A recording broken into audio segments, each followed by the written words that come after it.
What's up, guys? Mason the Brock Henderson here, and clinch the playoffs. Come on. Whew. I gotta tell you, it was kind of a foregone conclusion at this point that we were gonna clinch playoffs.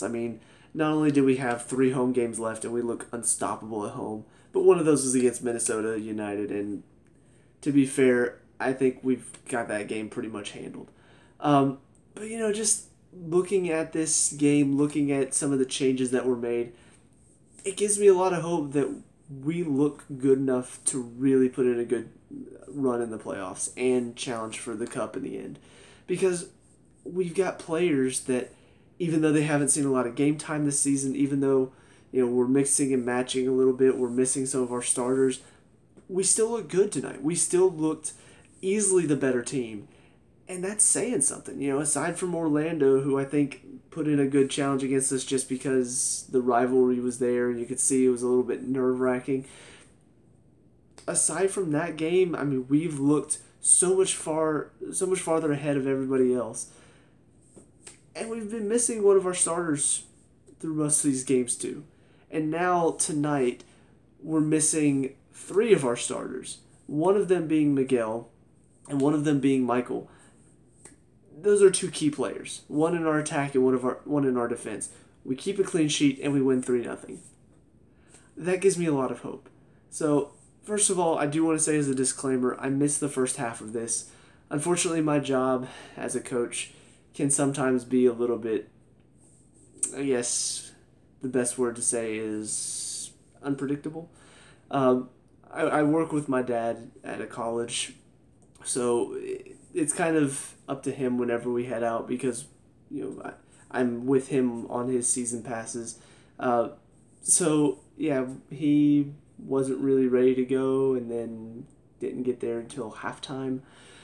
So, yeah, I missed the first half of this game, but I did manage to watch the highlights and I did manage to catch a lot of it on the radio on the way up there. So, I do kind of have a general idea of what happened in the first half, and then I did get to see all the second half. So, I'm kind of going a little bit off of what I heard and then what I saw in the second half. But let's talk about first the lineup. Like I said, no Miguel, obviously, through injury, and then no Michael. Don't know if this is resting him or if there's a little bit of an injury or what's going on. But yeah, this ends up pushing Jeff back into the back line again.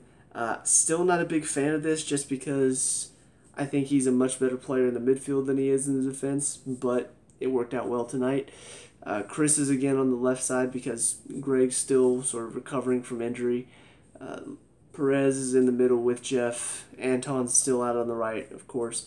One of the best changes, though, that happened in this game, I think, is Carlos and Kevin were the 2 holding midfielders.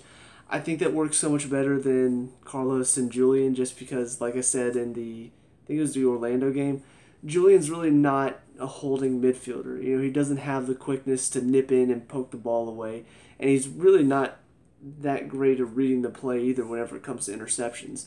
So I think Kevin's a much better player for that. I think he's quick. He works hard to win the ball back. He puts a lot of hard pressure on people too, so they don't have time to turn and run at our defense. So I like this pairing much better than the other one. But Julian is playing out on the right. Tito is kind of dropped in, almost like a secondary striker at times, but he's sort of playing where Miguel's been playing this whole time. Yamil's still out on the left, and then Joseph, of course, is up top. So, pretty good lineup, fairly, I guess, based on what we've got, it's a decent lineup. I would like to see a few other players get a chance. I would like to see even some of the younger players that I've seen do fairly well. I would like to see them possibly get a chance, but for what we've got, I think it is a good lineup. As far as the individual performances go, Brad didn't have a whole lot to do in the first half from what I could tell. It didn't sound like they were getting a whole lot of chances in the first half, but second half, they definitely stepped up the pressure a little bit. You could tell they wanted to try to get something out of this game, even if it meant just getting a consolation goal and saying, hey, we scored on them, which only Orlando's been able to do so far at our new place. They wanted to get something out of this game, and they put a lot of high pressure on us, and so Brad was forced to some really good saves. He was saved by the woodwork a couple times, but overall he definitely did a very good job of commanding that back line again, did a very good job making some good saves and collecting the ball on some of the crosses that looked dangerous. So yeah, overall good game from him. As far as our back line is concerned, Chris still doesn't look a good defender, but still doing pretty well at that position. You know, Greg's back, so I do expect him to come back in and take over that spot again. But for what he had to do for those few games, he had to slot in to a position that I don't know if he's ever played before. They decided to try him out, and he did pretty poor in his first game, and then next few games did pretty well. So, it was kind of an average performance from him overall tonight. But I will say he definitely looks better on the ball than he does defending.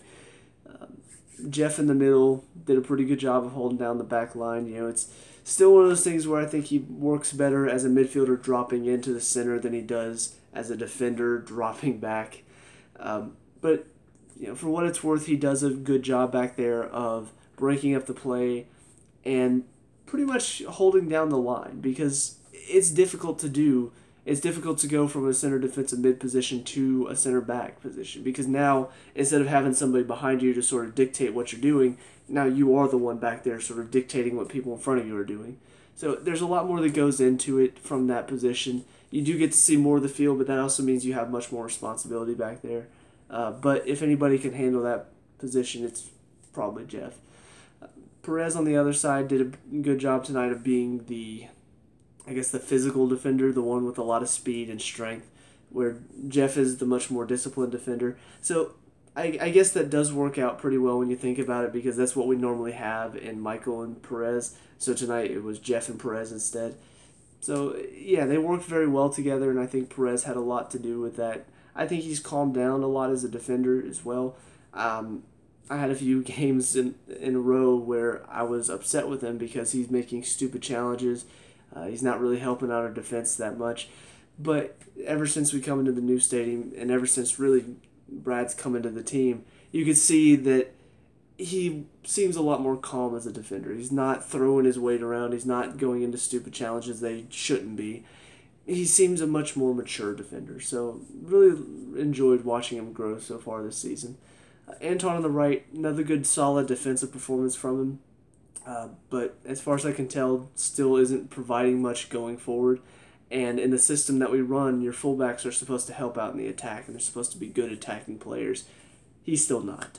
So there is that side of his game that needs some work, but as far as his defensive work, I really do think he's come a long way there.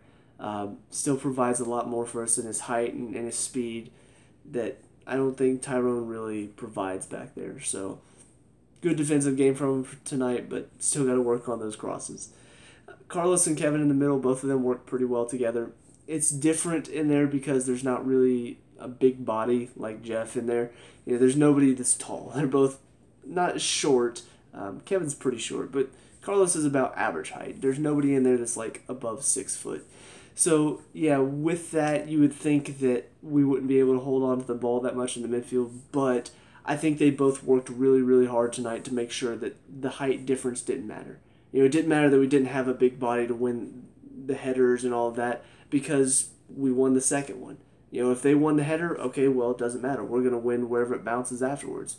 I don't know. It's just, I love whenever players can be clever enough to figure that out. I don't have to win the ball out of the air. I just have to win it off of you, after you settle it down. They did that very well tonight. And Carlos is a player that I think can be a bit sporadic. He can sort of fly into challenges that he doesn't need to. Tonight, he seemed a lot more calm. He wasn't flying around the field. He wasn't diving into challenges. He was just standing people up. He was doing a very good job of breaking up the play, and I respect that. He did a very good job tonight defensively. Kevin, similar thing. Still probably one of my favorite players to watch as far as keeping possession, because there's nothing fancy about it. He just does his job and does it simply. Keeps it simple and keeps possession. So love watching a player like that. So that pairing really did work, I think, tonight. Yamil, I think he had more moments in the first half that I heard than I really saw in the second half. Still has too many moments where it feels like we've lost possession with him, whether he's dribbling into pressure or passing into pressure. I don't know. I still think he does a very good job of working to win the ball back, but I just think you give him the ball and you've got to give him options quickly or else he's probably going to lose it.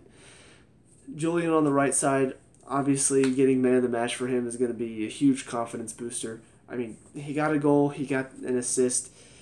As much as I don't really like how he plays, he does produce for the most part. There have been a few games where he hasn't been involved or he's been breaking up our good play, but I think the games where he does produce, I'm glad to have him in.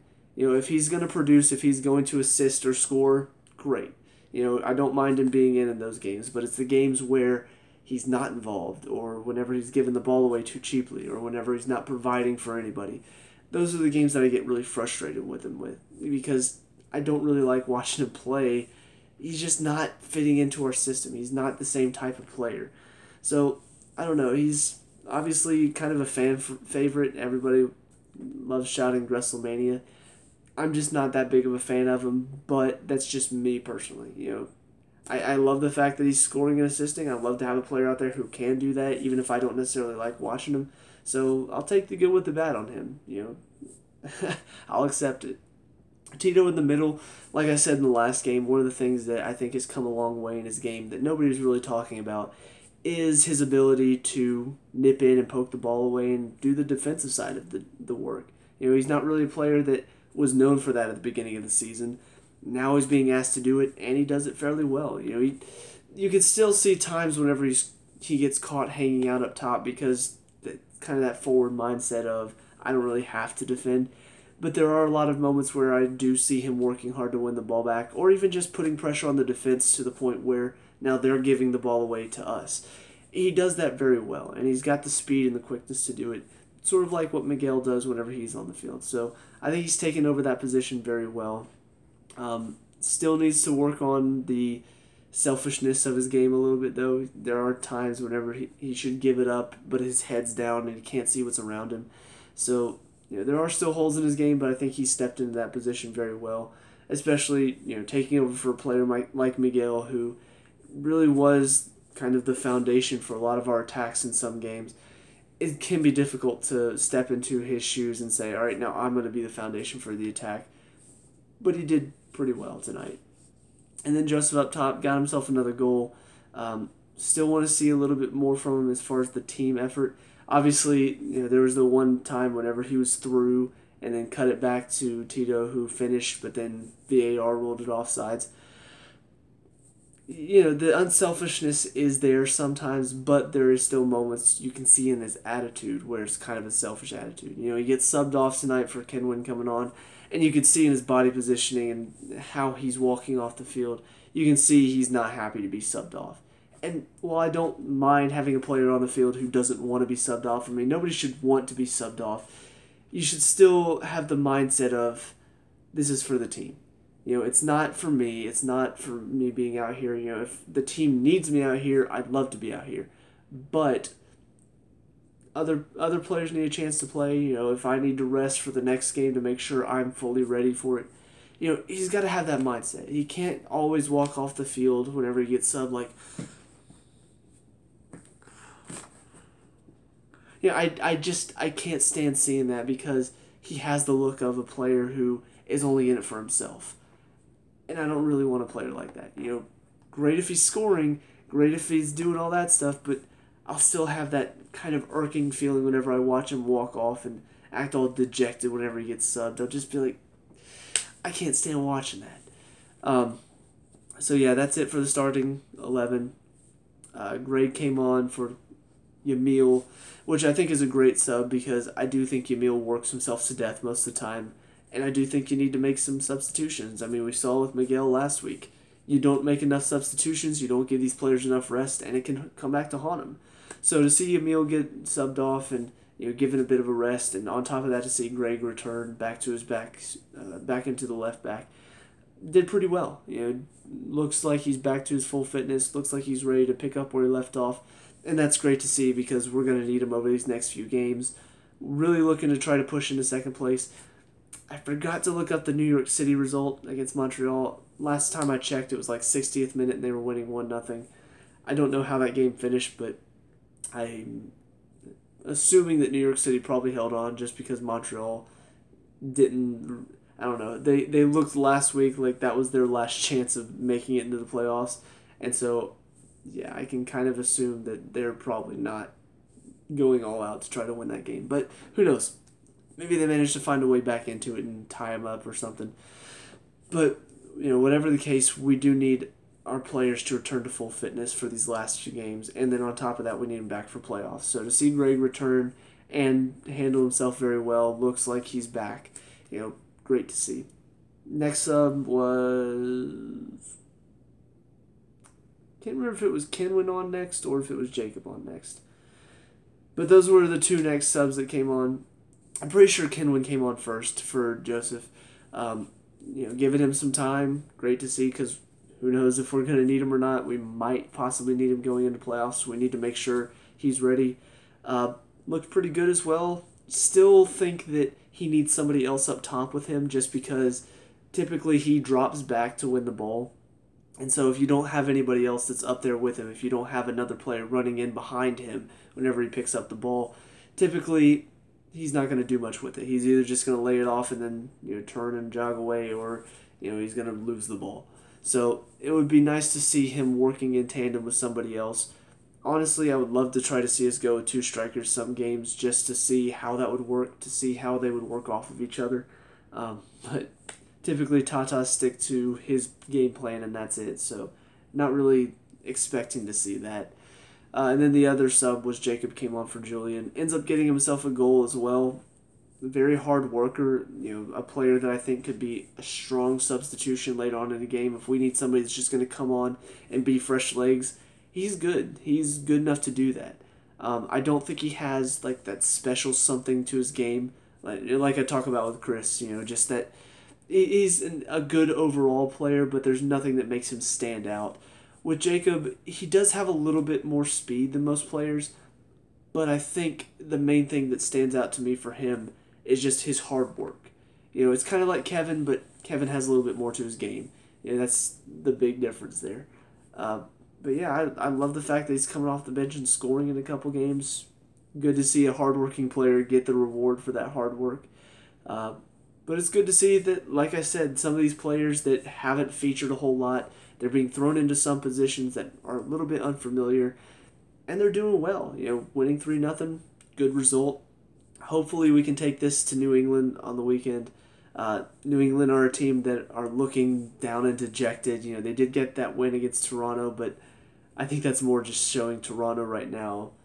I don't know if they've just gotten lazy after, I think they've clinched first or something like that. I don't know. They look a bit lazy, though, and they've dropped some points here and there.